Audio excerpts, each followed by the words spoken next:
baasu shashee waliin taphabaane lootaafin si barsiisa walii waamee kakkataane.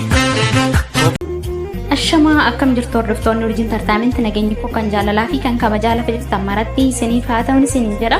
Guyyaa har'aatis koomentii obboleettii kooti tokko irrattan yaada kennuu dhufe gaafiin obboleettiin koo na gaafatte akkas jedha. Jaalallee koo baay'ee jaaladha.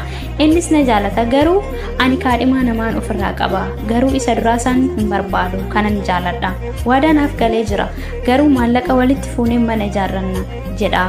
Hanga ati kaadhimaa duraa ofirraa buustu naan jedhaa jira. Mee yaada keenaaf qooduu urjii booda na dhiisinnaa jedheen sodaachaa jira jettee obboleettiin keenya. Mee dhaggeeffattoonni kiyyas koomentiidhaan yaada keessan qoodaafii isiniin jedha. Anillee yaada dhuunfaa kootii nan qoodaafii jechuudha. Egaa ani koomentii obboleettii kootii kanarratti yaadni nan qoodu duraan dursa obboleettii koo yaada sumarrattan kennuu barbaada jechuudha. Yaadni nan sirratti kennuu barbaadus nama tokko osoo hin jaalatin faana jiraachuu hin qabdu. Inni sun filannoo sirrii ta'edha. Hin jaalatu taanaan jaalalli gidduu lamaanitti yoo gamtokkee qofa yoo ta'e immoo inni sun miidhaa guddaadha. Inni si jaalatus ni miidhama, atis immoo kan hin jaalanne ni miidhamtaa jechuudha. Inni filannoon akkasii sun sirrii ta'e osoo jiru garuu kaadhimaa namaa taate osoo jirtu jaalala biraa eegaluun immoo dogongora mataa keetiif innis jechuudha.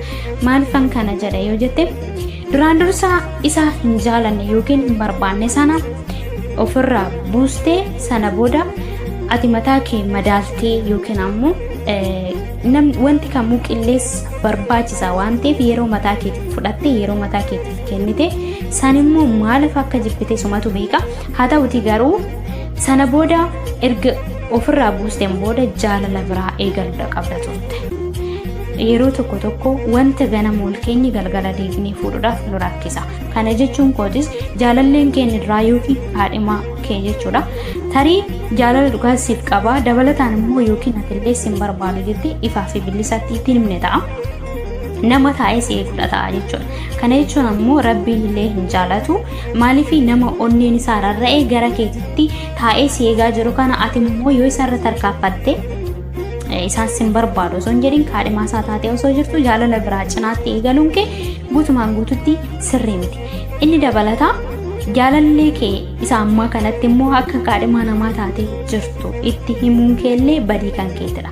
Kana jechuun koo isa dhoksiitii faana jiraadhu jechuu koo osoo hin taane durumaan dursaayyuu erga itti seentee yoo itti seenteetta garuu erga itti seentee yommuu kaadhimaa sana ofirraa daftee buusuudha qabdaayyuu malee ani kaadhimaa namaatii jettee itti himuu hin qabdu turte.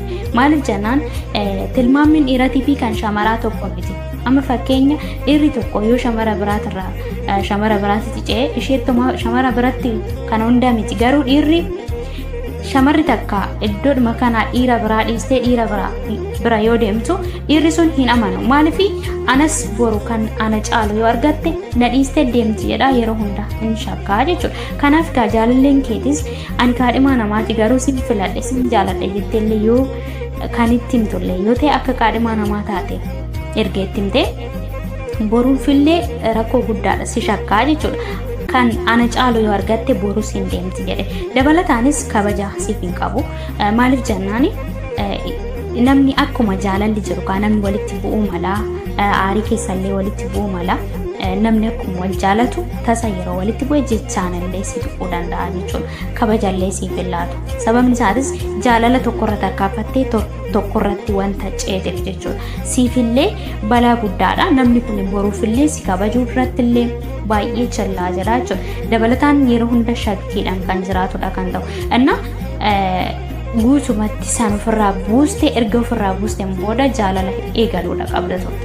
Hin barbaaddu taana hin barbaadudha.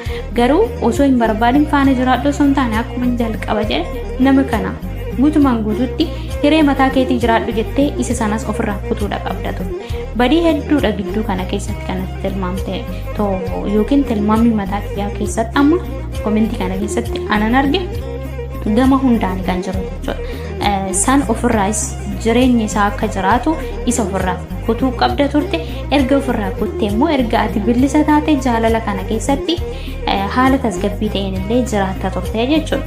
Kanaaf gama sittis ta'e gamanatti yeroo ammaan kanatti gidduu lamaan kana keessa kan jirtu dafiitii akka yaada koo siif kennite jechuudha. Kaadhimummaa namaa san erga ofirraa hin buusne ammoo ofirraa buusiti jaalala amma keessa jirtu kanatti immoo maallaqa osoo hin taane yeroo ammaan kanatti jaalala kan isin lamaan gidduu deemuu qabu jedhee tanan amanaan akka mataa kootiitti jechuudha.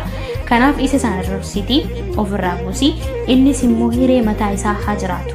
Wanta hojjanne hundaaf booda itti gaafatamna kana beekuun barbaachisaadha jechuudha. Maaliifan kana isin jedhe jennaan kaadhimaan kee tarii akkuma jalqaba jedhe taa'ee seegaa jira ta'a yookiin haadha manaa kiyyaa taate jedhe taa'ee seegaa jira ta'a. Isa kanammoo yoo dhalli namaa ka jalqaba isaa malee dhuma isaa hin beeku. Kanaaf dhuma keellee tolchuudhaaf yeroo ammaan kanarratti akka namni kun taa'ee sineemne akkasitti hin gaddineef inni hiree mataa isaa akka jiraatu dursa taasisi. Erga taasisteen booda kanaan immoo erga itti himteetta. Haa ta'uti hidhanni keessan hidhata waliin maallaqa waliin walitti dhufuu osoo hin taane hidhata jaalalaa fi akkasumas hidhata onnee waliin walitti dhufu qofaan osoo deemtanii gaarii natti fakkaata. Akkuma ati komentii keessatti amma booda na dhiisinnaa jedhee sodaachaa jira jettee shakkaa jirta. Shakkiin suni bareeda. Kanaaf maallaqa kee immoo humna kee baastee kennuun tasuma ammaan kanatti barbaachisu. Maaliif tokkoffaa kaadhimaa namaati, lammaffaa akka kaadhimaa namaa taatellee ati itti himtee jirta isatti jechuudha. Kanaaf egaa boodarra gara itti haftu dhabdaa jechuudha. Kanaaf waa lama dhabduu taata yookiin maallaqa keetitti nafne yookiin jaalallee keessa duraatti nafne yookiin jaalallee kee isuma amma jaalattu kanallee dhabuu dandeessaa jechuudha. Waa hedduudha waa sadan kana dhabda jechuudha. Kanaaf maallaqa kee immoo baastee an akka mataa kootiitti kan si gorsu maallaqa kee baastee ittiin kennu. Egaa maallaqumaayyuu si gaafachiisa tasuma hin qabu ture.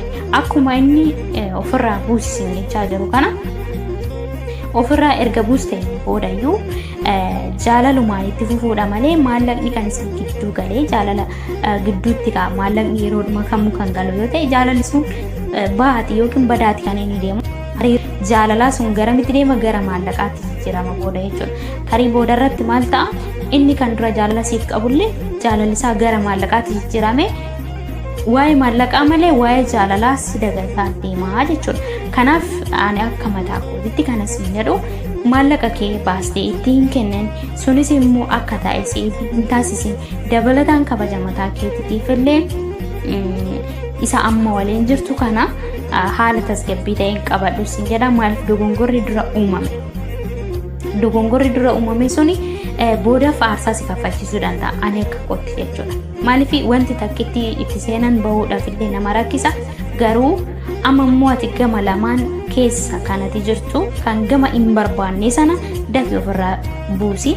Kan gama barbaaddu kana immoo haala tasgabbiidhaan itti adeemi. Dogongorri ani guutumatti si biratti ni mul'ata si biradha kan jiru. Jireenya keetiif itti gaafatamummaa mataa keetii ati fudhattus garuu jireenya kee sanaaf maaltu akka si baasu sirriitti beekuun kan kee dirqamaa jedhee tana fudhadhu. Kanaaf maallaqa kee sumuuniyyuu baastee isa kanatti hin kennine. Akkuma ati dura shakkite waa shakkuun gaariidha. Akkuma ati dura shakkite hin beekamu waan ta'eef wanta uumamu hin beekamu. Dhalli namaa jalqaba isaa malee akkuma dura jedhe dhuma isaa beekuu hin danda'u. Kanaaf jireenya keetiif kan yeroo ammaa kanatti tattaaffii yookiin murteessuu ilaachuu qabu irra caalmaan sumadha jedhee tanan fudhadha. Kanaaf maallaqa kee baastee hin kennin kaadhimummaa namaa sanas immoo erga hin barbaanne ofirraa buusi. Isa kana immoo isa ammaa kana immoo maallaqa osoo hin taane hidhata jaalalaatiin waliin adeemin jedha. Ani deebiin siif deebisu isuma kanaadha. Kanarraan kanan immoo hordoftoonni koo komentii jalatti akka yaada isaanii siif qoodan abdiin qaba. Ani garuu yaadni ani siif qoodu isuma kanaadha. Kanarraan kan hafe murtee mataa keetii mo'ati ofii keetiif laadhuun siin jedha. Maaliif jennaan abbaan ofiif wabii ta'uudha qaba waan ta'eef yaadni nuti siif qoonnu akka yaada keetii wal madaaluuf malee yaada keenyatti guutumatti aman jechuu miti. Garuu kan keessaa siif fudhatame fudhadhu kan keessaa immoo siif hin fudhatamne yaada kana keessattis gatii bira darbiin dhaamsa kooti. Egaa viidiyoo koo waan asumarrattaan goolabaa waan nafaana turtaniif hedduu gammadeera. Viidiyoo biraatiin hanga walitti deebinutti galatoomaa waraabulaa.